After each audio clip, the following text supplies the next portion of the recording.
Welcome to SUAANGAN. I'm your host, Janine Blake. On today's program, we'll bring you interviews with Dwayne Smith and Vince Teddy. Our feature elder from ICS Archives for this week is Frank Kudlak of Sachs Harbour. And we'll look at more of the Beaufort Sea Conference. But first, let's take a look at homeowner conversion to natural gas. The Sir Alexander Mackenzie School was the first natural gas customer in Inuvik, and the Northwest Territories Power Corporation and Aurora College are also major customers. But what do homeowners in Inuvik do if they are interested in converting to natural gas? We talked to Jill Finley, Marketing and Sales Director for Inuvik Gas Limited, on where to start for homeowner conversion. They should probably get familiarized with the program. Either visit us at our office, which is located at the ICC building, which is on Mackenzie Road, or give us a call at 777-7055. Or visit the local RWED office, which is Resources, Wildlife and Economic Development, for information. And also, we have a website, which is ngasnwt.com, and so does RWED, which is gov.nt.ca. And then the next step would be to talk to the local contractors to find out what the prices are for converting to gas. It's for just the furnace or the boiler, or any kind of unit heater that would be replaced if it was to go to gas. So that'd be the removal of this unit, the gas lines that are involved, and also installing the unit itself, which is the furnace or the boiler. Appliances such as water heaters, ranges, and dryers and barbecues do not qualify. A homeowner would have to purchase those separately. They can pick them up at our offices. We can help them fill out a portion of the information, but the rest of it would have to be filled out with the natural gas dealer in town, because they ultimately know the price of the grant in the end. Limited. We're going to administer the program on behalf of RWED, and then work with RWED closely throughout the duration of the program. In Inuvik, there are 5 contractors that are fully licensed and qualified to install, repair, or service heating systems, water heaters, or other natural gas equipment.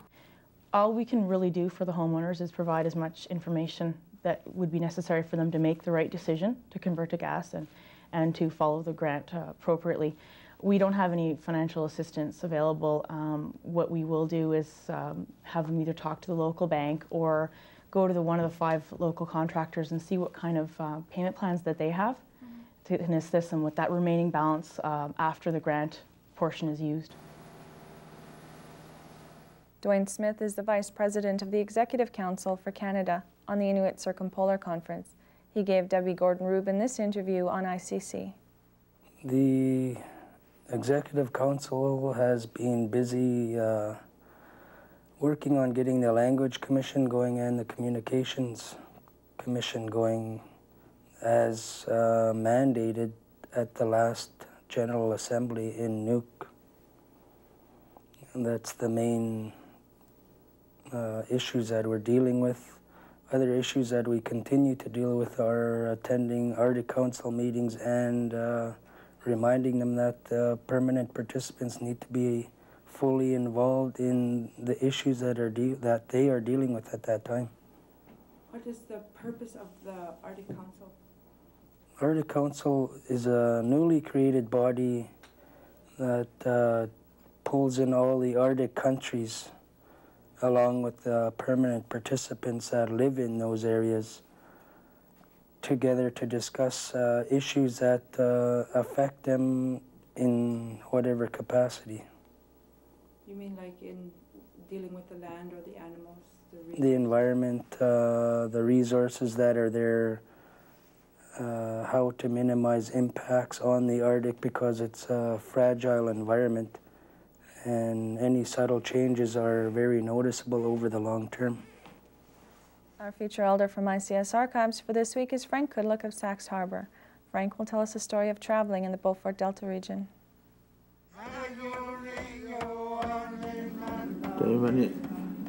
Nuliaqqaartungali 1950 mi. Anna taima Inunia ilukkunuk naneriartualuanga taangiyunguttriganniayuittugudu avani humanneilamilu humanneeleqqaninganilu tamaani mahide imide humaneilamut lakkaluarta humaneilamit talbanga tisaalis-piimunuuttugudu 1957 mi. Nutaulut. Nutaunnerrutarunau. Ana patimi Inuvialuit ja naneriartulukkaluarmiupta 2 years tisaalis-piimi hamanninaneriartortutu hamanilluaqa trianniat qiyauvangmata haugaat kullu teikaniillutta hamungaahide naneriartoriartulugilluta timitit kullu teikaniillakkaluartula tisaalis-piimi hamungaartaahide trianniittornalaut kullugulu ukiorrunile Februaringorru nuullunik ja teimahide itikkaariplungala tractormi teimahide hamangala tuktuiartuumuta tingmiaaluk amna uhiartortoqu tikinmala ikayoraluarruit itikkaartittunga tingmiaalukkunaahi talbuuna aullainnarrungala tuktuiartuuma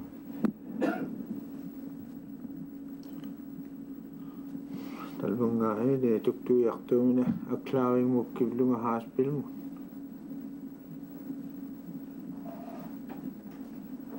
inuine naluyuni naunavjaktuunnartu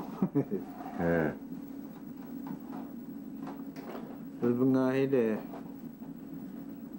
utuvikkaitkivluni taimani nuuskit tingmiaaluin hamungaarluayuillutik hamungayuillutik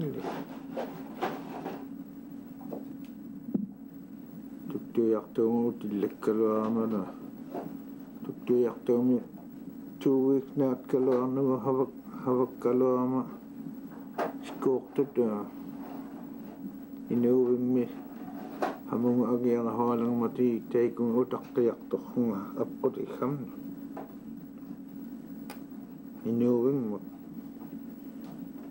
inuuvingmugmigama appuminga haapamik hikuerheelermingmata utaqqanigutervikhaannik school charters imahide government hawakkamni aittuyaavlunga havaktini ikayortuliutuvlunga imahitalluani utaqqillugala skuurtut qaiyaralermata talbuuna utiqtainnarrunga juununguvlunilu February mi outlaw in February I guess. Vince Teddy is the negotiator for the Inuvialuit for the Beaufort Delta Self-Government Office, and he gave us this general timeline for negotiations for this week's Beaufort Delta Self-Government segment. According to our last work plan, which we all agreed to last fall or this fall, it's hoped to have an agreement in principle by the late winter of 2000. When can we expect a final agreement? A final agreement, that's dependent on our community consultations, our leadership consultations, and also dependent on the principals to to the agreement, which is the federal government principles, the GNWT principles. So my own guess on this one is probably about 2-3 years following an agreement in principle. But that's just my guess. After the final agreement is signed, when will self-government actually begin to be in practice? When will self-government begin after the final agreement? In the final agreement, we will attach what we call an implementation plan. In that implementation plan, there will be an effective date, and that effective date will be legally when the self-government agreement for the Beaufort Delta really comes into action and comes into implementation. But as far as we're concerned, probably we'll be exercising some form of self-government come an agreement in principle. That's pilot projects, and maybe some programs and services will be transferred over to the Beaufort Delta governments. Next, we'll take a look at the Beaufort Sea Conference that happened here in Inuvik in mid-September.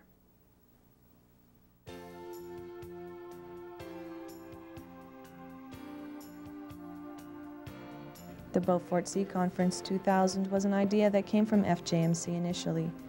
They felt that it was appropriate that before the beginning of a new decade and century, that they need to think about the resources of the Beaufort Sea and reflect on the value of those resources to the people of this area.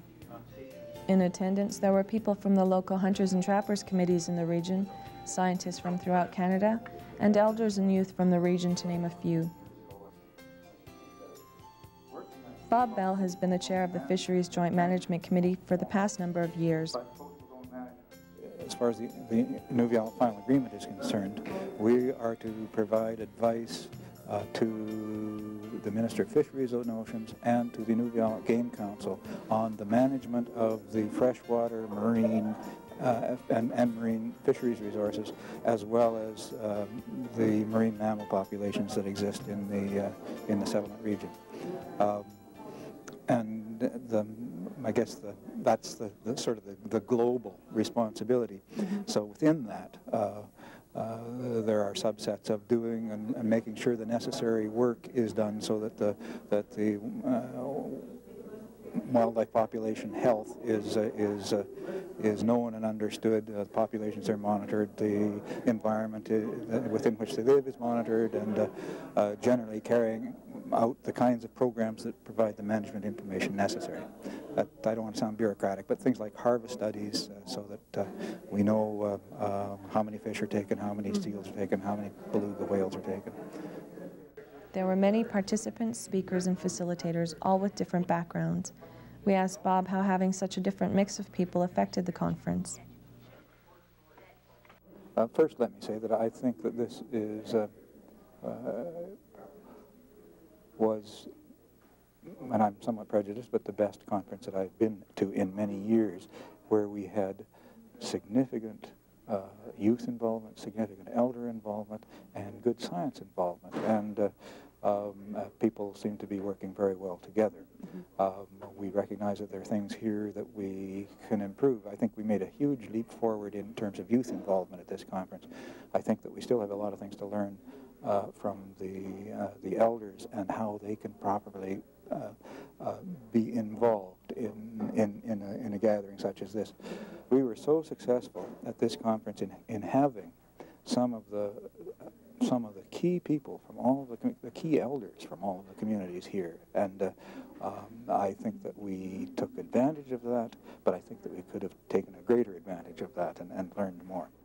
Ian Sterling attended on behalf of the Canadian Wildlife Service. He has been instrumental in many studies about the bears and seals, contributing greatly to conservation efforts for the Beaufort Sea. Well, the Inuvialuit Game Council in more recent years, but don't forget I started back in '71 before the IFA agreement was signed. And so what I did at that time, I felt that there was a lot of knowledge in the HTAs, they used to call them. That's before they started calling them HTCs. That's how old I am, you know. And, at the HTAs, and I also felt that it was that I wanted to work with the people there. So right from the very beginning in Sachs, Harbour, and Holman and Tuck, we always had meetings with the HTAs and took people out with us. So we sort of started out working with people and having input of people's ideas about how we should go about it right from the beginning. So the groups that have been involved really are no different.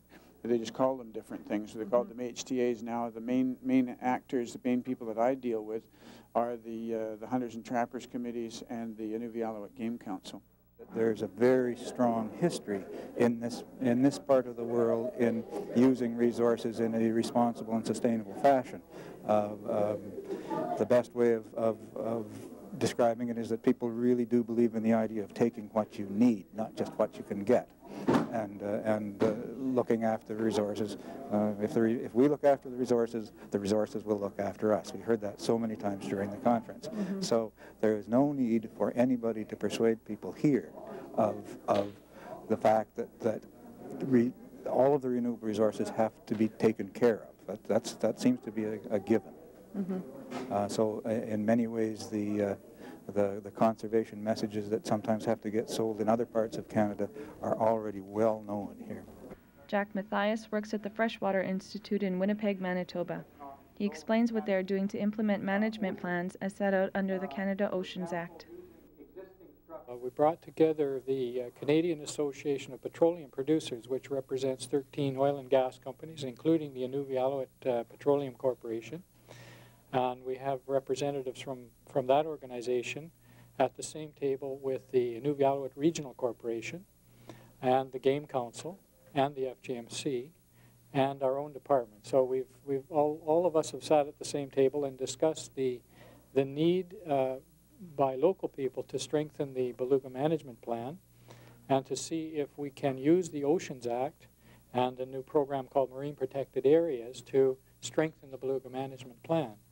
And the reason that the oil companies, the representatives, are interested in this work is that they feel that if they knew what the local thinking is about marine protection and what they would like to see, it gives the oil companies greater certainty. And they're concerned with being, I think they're concerned about being good corporate citizens and doing things environmentally correctly. But I think they need certainty. They need to know ahead of time what's required of them.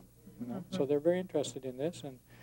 And the Inuvialuit Regional Corporation, it has many business interests, is also interested in going forward with a program of research and consultation with people in the community to look at strengthening the beluga management plan with the new DFO program called Marine Protected Areas.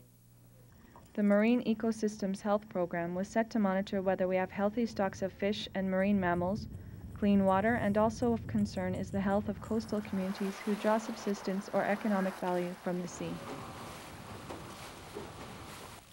When I say it's a monitoring program, it means that we hope to start it over the next couple of years, and we hope it will continue for a long time. And we're talking, I'm thinking of a time frame right now of 15 to 20 years of monitoring to see if the health, as I've talked about it, is getting better or getting worse. You know? And the first thing in this program, the first thing we have to do is talk to the people, local people, to find out what things they think should be monitored. You know, what are the important things that we can look at over time to give us an idea about the health of the ocean. So we call these indicators, and we'll be talking to people in the different communities, the 6 communities, about their ideas on indicators. And one example that I can think of where this is already being done is in the Sachs Harbour, where there's an organization that's going there and talking to people about indicators of climate change, because of course that's an important thing we need to think about in oceans management, is how all these ocean activities are going to change with climate change. Climate change has a definite impact on some of our communities. Because the ice melts and goes out too quickly, some seals and pups may not survive, leading to eventual effects on polar bears and their cubs.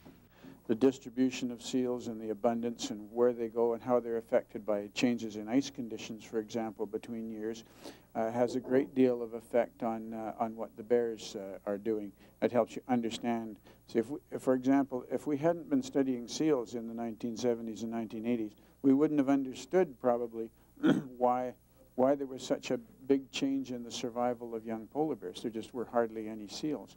Now the hunters would have picked up in their hunting in the open water season, because usually when you go out to the flow edge in June, July, August, or in the open water, usually anywhere from about 35 to 45% of the animals that you kill were pups that were born that year.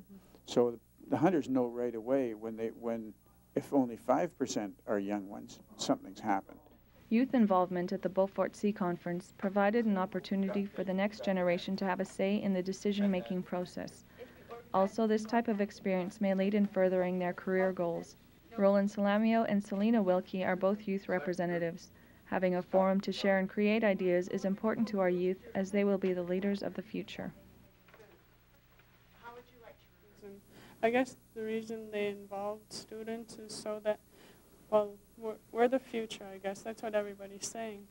So I guess we have to learn stuff like this so that we can, like, if they retire, we can take over and have a better sight or view of what we have to do to protect our resources. And all the animals are important to me. Like, we live off of them, so.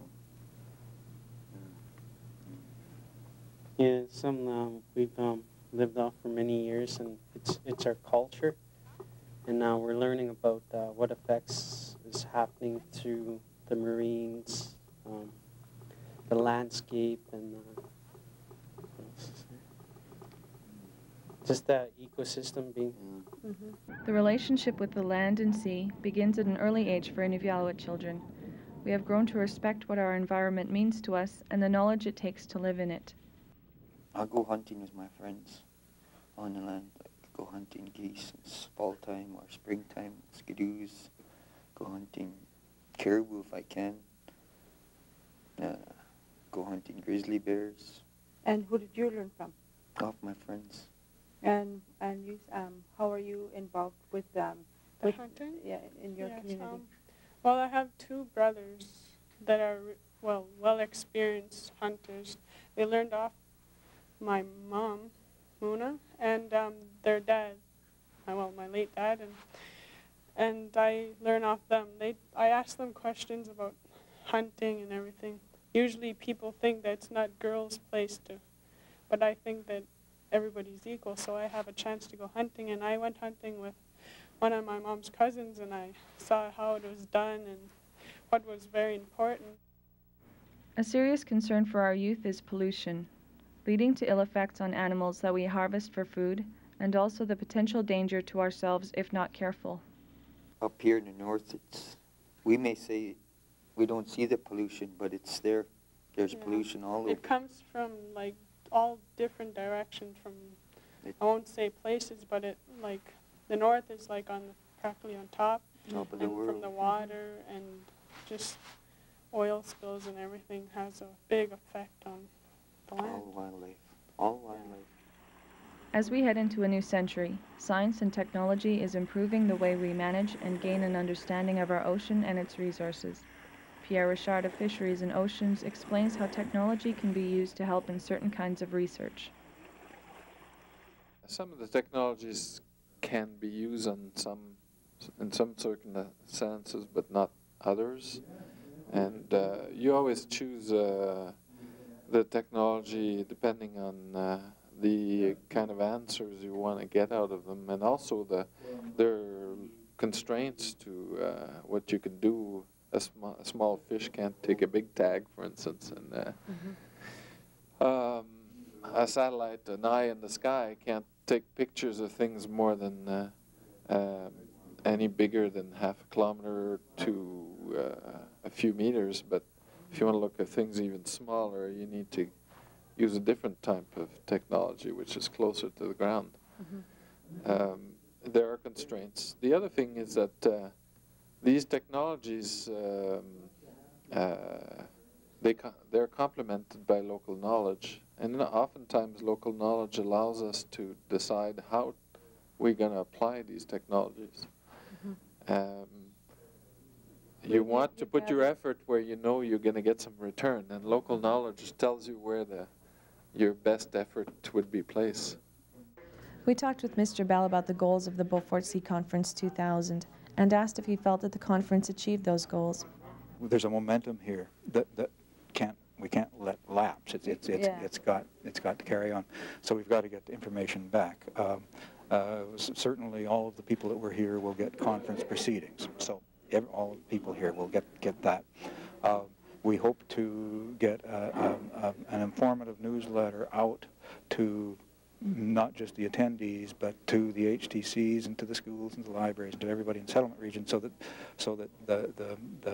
the accomplishments, if there are accomplishments, get more widely distributed. For the other communities, there's going to be a fairly major scientific publication that will come out of this that will get distributed fairly widely. Oh, it's pretty good. Yeah, a lot of information on that, like what's all going on with our oceans and stuff. Like, I didn't know any of this stuff when I came here, so it's pretty good to know all of this, like what's all going on with the oceans and the animals and migration routes, and all of this is pretty good. Yeah, me too. It's a lot of information and a lot of interesting people. Here's a preview of next week's show. I look at it as an honor for all women. I did not do a lot of these things by myself. It's an honor for all women. I was just the mouthpiece. You know, I did the public speaking. Somebody had to be the public spokesperson, and I was that mouthpiece. But the glory goes to all women across the Northwest Territories. I did not do it by myself. They supported me when there was a need to appear publicly. They were there in person. A mammography unit is an X-ray machine, a specialized X-ray machine that only does X-rays of the breast. It is the most early form of detection for breast cancer, and therefore there's a much greater survival rate. That was our program for this week. Thank you for watching SUAANGAN. I'm your host, Janine Blake, and I'll see you next week. Ilanilu.